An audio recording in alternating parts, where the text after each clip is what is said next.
Dá pra botar isso. Bom, boa tarde, pessoal. Boa tarde. Nosso primeiro encontro, assim, depois de 2 anos, né? Primeiro encontro do Instituto, né? Do Agro, para a gente poder estudar novamente de maneira presencial. Eu vou ler rapidinho para vocês o porquê desse trabalho, o porquê desse projeto, né? De psicanálise e arte. Bom, Freud, em seu texto Escritores Criativos e Devaneio, questiona: acaso não poderíamos dizer que, ao brincar, toda criança se comporta como um escritor criativo, pois cria um mundo próprio, ou melhor, reajusta os elementos do mundo de uma nova forma que lhe agrade? A criança, quando brinca, liga seus objetos e situações imaginados às coisas visíveis e tangíveis do mundo real. Freud diz que a linguagem preserva essa relação entre o brincar infantil e a criação poética. Enfatiza que em sua matéria o artista sempre o precede. Isso Lacan também confirma em seu texto Homenagem a Marguerite Duras, pelo arrebatamento de Loewenstein. Arrebatada, pois evoca a alma e a beleza. Essa arte sugere que a arrebatadora é Marguerite Duras, e nós, os arrebatados. Foi precisamente isso que Lacan reconheceu, onde Marguerite Duras revela seu saber sem mim, aquilo que ensina. Que a prática da letra converge com o uso do inconsciente. É tudo que Lacan dá de testemunho ao lhe prestar homenagem. Em 1911, Bigswanger, em correspondência com Freud, revela: Freud tinha um coração caloroso, que mostrava vivo o interesse pelo nosso destino humano, pela nossa condição humana, e seu espanto diante dos enigmas da existência humana. Freud sempre esteve consciente de que era seu destino perturbar a paz deste mundo. Como aponta Lacan em Nota Italiana, os romances de Freud são seus amores com a verdade. Um analista aloja um outro saber, num outro lugar, mas deve levar em conta o saber no real. Por isso, talvez seja rebotalho da dita humanidade. Que ele pense com os pés, nos ensina Lacan. A intenção do projeto Psicanálise e Arte é, seguindo a citação de Andrea Brunetto em Sobre Amores e Exílios, utilizar da arte para mostrar o inconsciente, a castração, o amor e o feminino, as dores humanas. Bom, e hoje nós vamos debater, então, o filme A Filha Perdida. A nossa convidada é Islane Machado, psicanalista e escritora, membro da EPFCL, do Fórum do Mato Grosso do Sul e do Agro Instituto Lacaniano. Então, Islane, está com você a fala. Certo.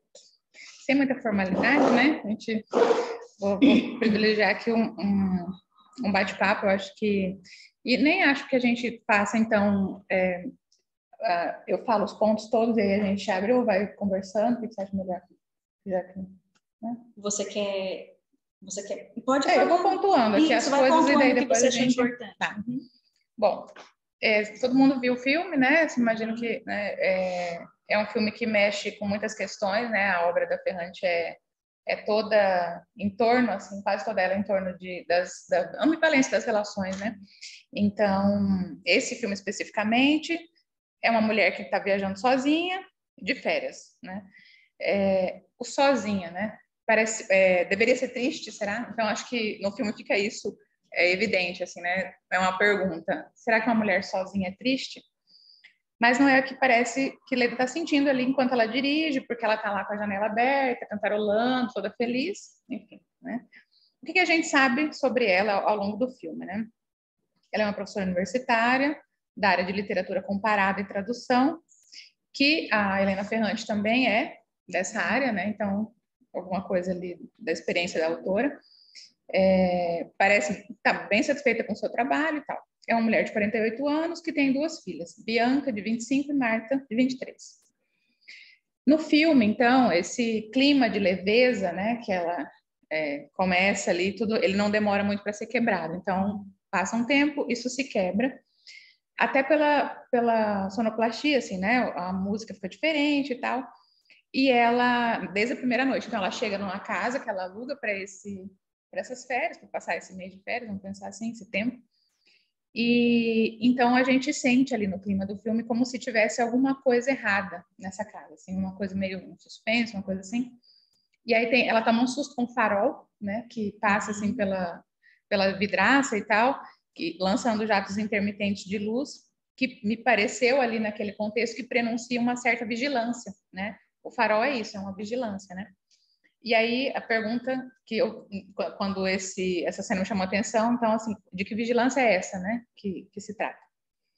É um filme que, bom, a gente está aqui reunido depois de tanto tempo, como alguém, né, o pessoal da psicanálise tanto falou desse filme e a gente está aqui falando ainda, porque a gente sabe da importância da mãe, né? Na clínica, na literatura, no cinema, etc. Então, esse primeiro objeto de amor aí, né? Amor e ódio, né? Que é aí da ambivalência típica da psicanálise, né? Como quando a gente debate esses assuntos. Bom, essa história, né, do filme nos leva a saber das tentativas de fazer a mãe existir. Uma mãe compatível com ser mulher, né? Porque fica isso também no filme o tempo todo, né? Então, o que é a mãe, o que é a mulher, o que a mulher pode, em detrimento da maternidade, né? Então, é algo que está no discurso social, né? Essa grande mãe Maria, virgem, que concebe um filho prescindindo até do ato sexual. Então, é uma concepção que passa ao largo do sexo, né? Bom, o filme, dentre outras coisas, é sobre a maternidade, as suas dores e delícias, e aí no estilo Ferrante, muito mais dores do que delícias, né? Ela não parece assim, em todo momento na obra dela, ela sempre coloca assim, esse ventre inchado, essa coisa, né? Não parece muito romântico. Bom, e aí, nesse filme, a gente tem pelo menos 3 mães. Eu coloquei assim como que figuras ali, né? A primeira figura, Leda, né, que é essa que está de férias, essa que abandona as filhas cumprindo a promessa da própria mãe. No livro, aparece um pouco mais essa mãe, né, do que no filme, a mãe da Leda, que é uma mãe que vivia prometendo que ia embora. Então ela dizia, eu vou embora, vou largar todo mundo e tal e tal. Então a Leda, no filme, coloca em ato isso, né? Ela vai embora de fato. E no filme, a mãe é dita como uma mãe de merda, né? Ela diz assim, minha mãe era uma mãe de merda e tal. A mãe número 2, que é a Nina, né? Uma jovem muito bonita, com uma filha pequena, e também soterrada pelas demandas da criança, né? O tempo todo essa criança ali demandando e tal. Uma das crianças, pelo menos, né? Aliás, a pequenininha lá, né? A outra é a Leda lá, né? Na rememoração dela, né? A terceira mãe, então, é Kali, uma mulher que demorou a conseguir engravidar, que é a cunhada da Nina, né? Aquela que tá grávida lá no filme. Ela demorou a conseguir engravidar e ela faz vigilância sobre as 2 outras, então sobre Leda e sobre Nina, mesmo antes de se tornar mãe de fato. Então ela está gestante e ela está vigiando a maternidade das outras, né? Bom, a Leda se incomoda um pouco, dá para ver assim na cena esse incômodo, né? Ela questiona todas as vezes quando a Kali faz algum comentário e tal, a Leda diz assim, daqui a pouco você vai ver. Espera, né? Mais tarde a gente conversa. Daqui a pouco a gente conversa, Ou então ela diz assim, você está falando da sua experiência? Né? E aí ela ganha com isso a antipatia da Kali, né? Por ser uma mãe que sequer se lembra da infância das filhas, né? Quando ela é questionada, como era quando suas filhas eram pequenas? Nem lembro mais. E essa terceira mãe, né? Que é Kali, ela atribui a Leda uma óbvia tristeza por estar longe das filhas. Então ela diz, nossa, que triste, você veio passar suas férias sozinha aqui, né? Que coisa horrível, você deve estar triste e tal. Então, isso faz a gente deduzir que há um pensamento de que uma mãe não pode ser feliz sozinha, né? Longe dos filhos. Bom, e aí eu acho que tem uma quarta mãe ainda que a gente pode colocar, que é a Helena, a criança, né? Penso nela como uma quarta mãe porque é ela que de fato perde a filha, né? A boneca. E fica inconsolável colocando em ato a possibilidade de uma mãe perder uma filha, como Nina perdeu por não estar o tempo todo atenta a ela. Então, ali no filme, a menina representa essa que na brincadeira faz esse jogo aí, né? É ela que perde a filha de fato, né? Bom, então pensei nessas 4. No filme tem um primeiro momento que é paradisíaco, entre Nina e Helena, né? Essa mãe tão bonita, que é aquela atriz, eu esqueci o nome dela, gente. É, ela mesma. Então, é um momento paradisíaco ali de completude narcísica, em que a mãe parece só ter olhos para a criança, né? Então, até a Leda fica olhando aquela cena e a gente percebe assim que ela não está olhando aquilo como se fosse uma coisa assim, nossa, que legal isso. Ela fica angustiada, né? Tem uma cena que ela fica mal e aí ela vai e pede uma água no bar, pede tomar um sorvete, sei lá. Então, ela fica ali angustiada, né? E tem uma cena interessante que daí ela tá olhando as duas lá e ela tá com um livro que ela tá lendo, anotando algumas coisas e a Leda fica então olhando e aí no livro o nome do texto que ela tá lendo tá lá em espanhol, O Paraíso, né? O Paraíso. Então acho que né, brinca com isso um pouco assim, então é isso, esse paraíso da maternidade. Como que é a frase bíblica da maternidade? A ser mãe é padecer no paraíso. E aí o livro, a câmera vem por trás, assim, enxerga onde ela está lendo e a cena lá, né? Então ela aí nesse livro ela anota o nome da Nina, porque a menina, alguém chamou e tal, e ela vai anotando. Então ela fica atenta àquela cena, né? E aí com isso, que ela fica angustiada e tal, ela vai revisitar a própria maternidade, que daí começam a vir as cenas de flashback, em que ela vai lembrando, e aí tem uma possibilidade de que ela tenha perdido também uma filha, né? A gente fica sem saber no começo o que é, se perdeu, se não perdeu. Bom, então Nina, Helena e a boneca parecem existir em total harmonia. Nina parece ser a mãe que responde desse lugar de completude. Mas sabemos com a psicanálise que é impossível atender a toda demanda de amor.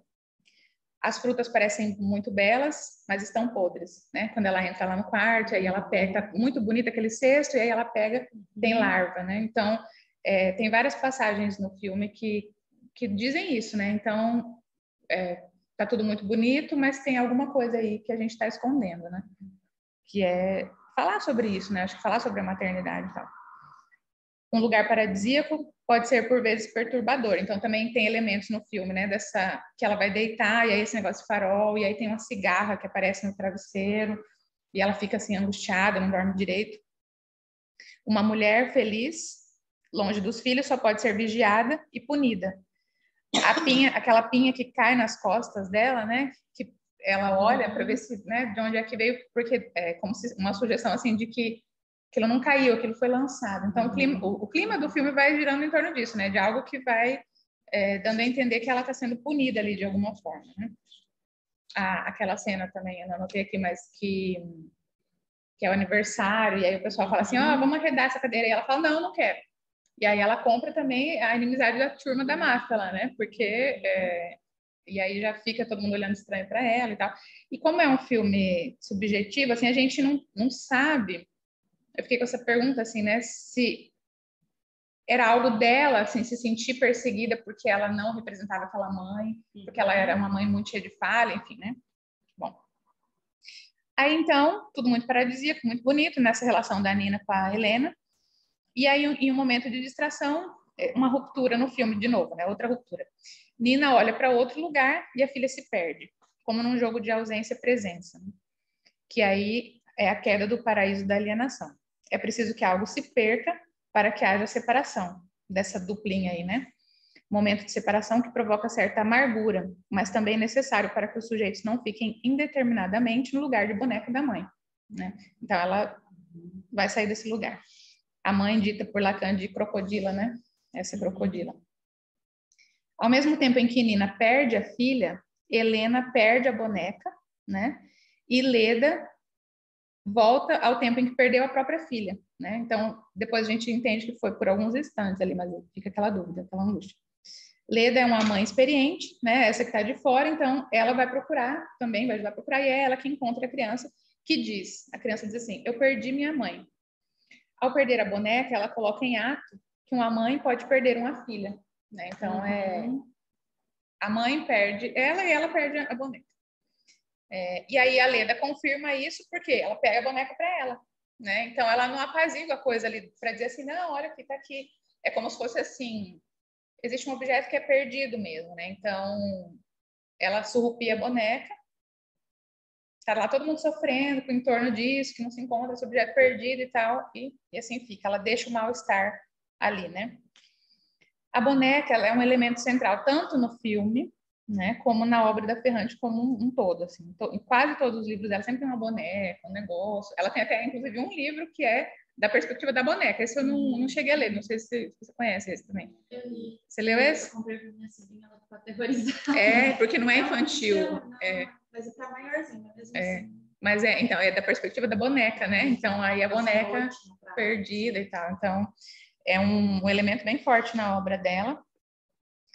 A gente até poderia, por exemplo, tomar essa boneca aí pelo viés do duplo, do estranho, né? Que como era a Copélia?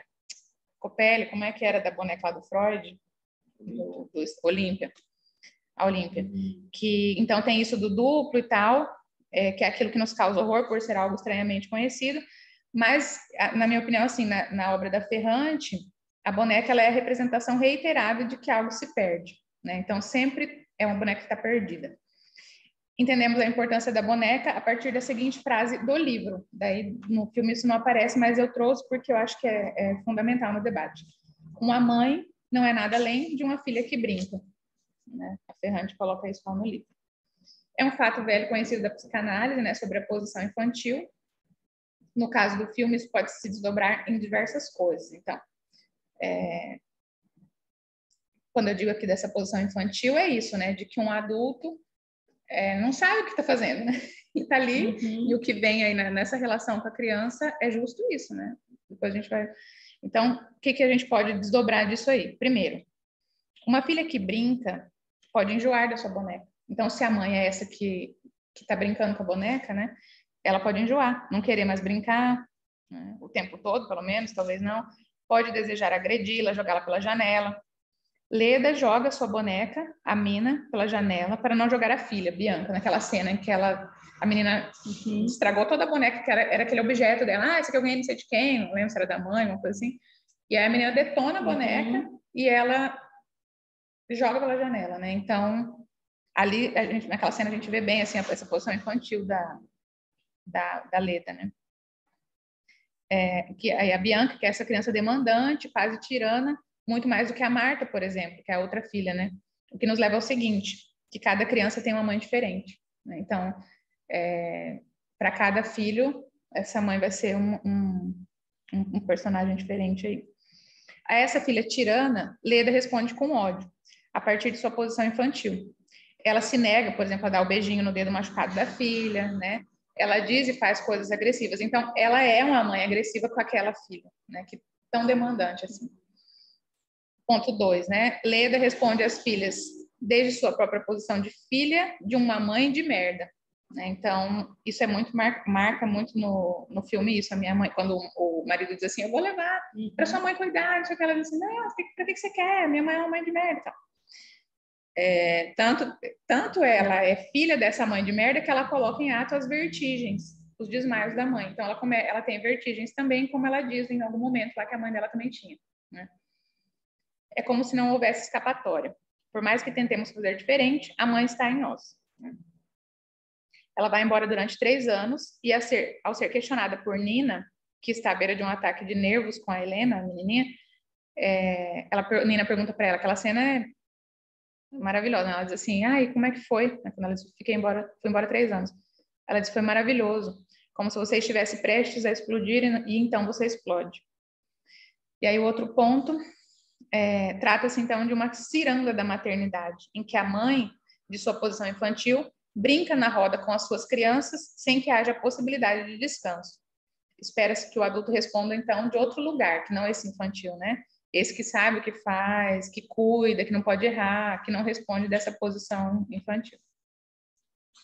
Então, se, como psicanalistas, né, a gente concorda que uma mãe é uma filha que brinca, e eu acho que sim, me parece que se a gente está falando aí da neurose como ou do sintoma com essa posição infantil e tal, a gente sabe das ambiguidades também dessa relação, né, das ambivalências e das infinitas possibilidades e impossibilidades das relações mãe-filha e de seus efeitos, que são muitas vezes devastadores, né, que a gente estava falando aqui antes da Beth. Então, eu acho que casa muito bem assim com com o que a gente debate tanto na psicanálise, né? E aí, para concluir, a gente poder conversar mais, tem uma entrevista com a Helena Ferrante, que é num livro que chama Franco Malha. E são vários momentos, várias perguntas. Uma das coisas que mais perguntam para ela, por que ela não mostra a cara? Por que você não diz quem você é? Essa coisa toda. Mas, para além disso, tem um entrevistador que pergunta para ela o seguinte: as vozes narradoras femininas dos seus romances consideram a maternidade difícil.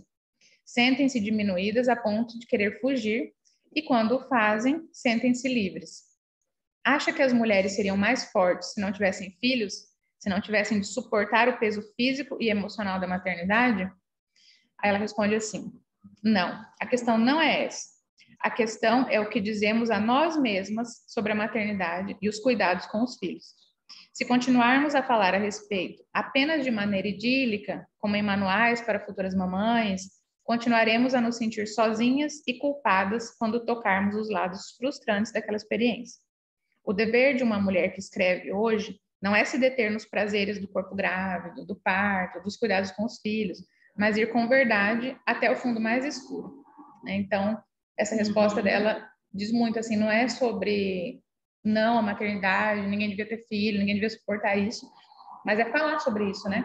E esse é o lugar da arte, né? Que é esse de colocar as claras, então, essas ambiguidades, é poder a pessoa ler um livro e se identificar, ou assistir um filme e isso tocar, e alguma coisa se mover ali, né? E, quanto à psicanálise, a gente está aí para fazer os debates em torno, né? Então, é isso.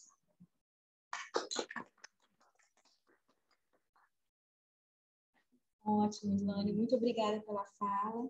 Eu achei assim, eu achei esse filme muito rico de elementos, tanto do feminino como assim da maternidade. E assim, a sua sensibilidade para